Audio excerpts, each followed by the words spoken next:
খবরে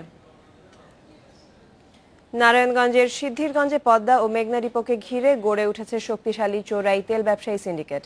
ডিপোর কর্মকর্তার যোগসাজশে চলছে তেল চুরি।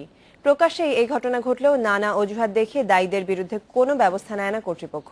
সব দেখেও চুপ পুলিশও। এভাবেই ট্যাঙ্ক লরি থেকে প্রতিনিয়ত চুরি হচ্ছে তেল।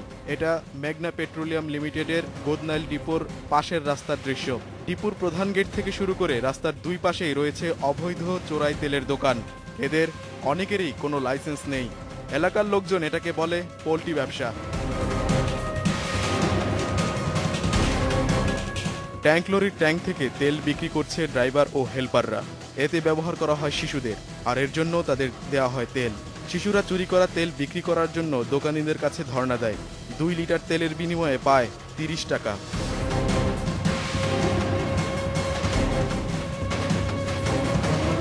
এ ব্যাপারে মেঘনা ডিপোর ম্যানেজার জোনাথনের কাছে জানতে চাইলে তিনি ক্যামেরার সামনে কথা বলতে রাজি হননি।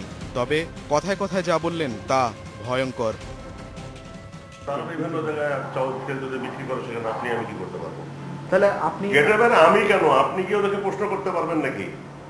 দেখেন না দলে কতজন আসবে, শত শত লোক চলে আসবে আপনাকে মারার জন্য, বের হয়ে আসতে পারবেন না আপনি। এগুলো সমস্ত চলে যাবে, আপনাকে হাসপাতালে চলে যেতে হবে। এই তেল চোর সিন্ডিকেট এতটাই শক্তিশালী যে তাদের কাছে পুলিশও অসহায়। তেল চুরি হয় এই বদনাম বহুদিন ধরে আছে। তো আমি জেলাতে জয়েন করার পর থেকে এটার বিরুদ্ধে একটা অভিযান চালিয়েছিলাম এবং অভিযানে বেশ কিছু তেল লরিকে আটকও করেছিলাম। কিন্তু আনফর্চুনেটলি এই সিন্ডিকেটগুলো এত শক্তিশালী যে তারা নানাভাবে এটাকে মিসগাইডেড করে এবং অনেক সময় দেখা যায় যে রোড অবরোধ করে ফেলে। সবুজ মাহমুদ, ইন্ডিপেন্ডেন্ট নিউজ, নারায়ণগঞ্জ।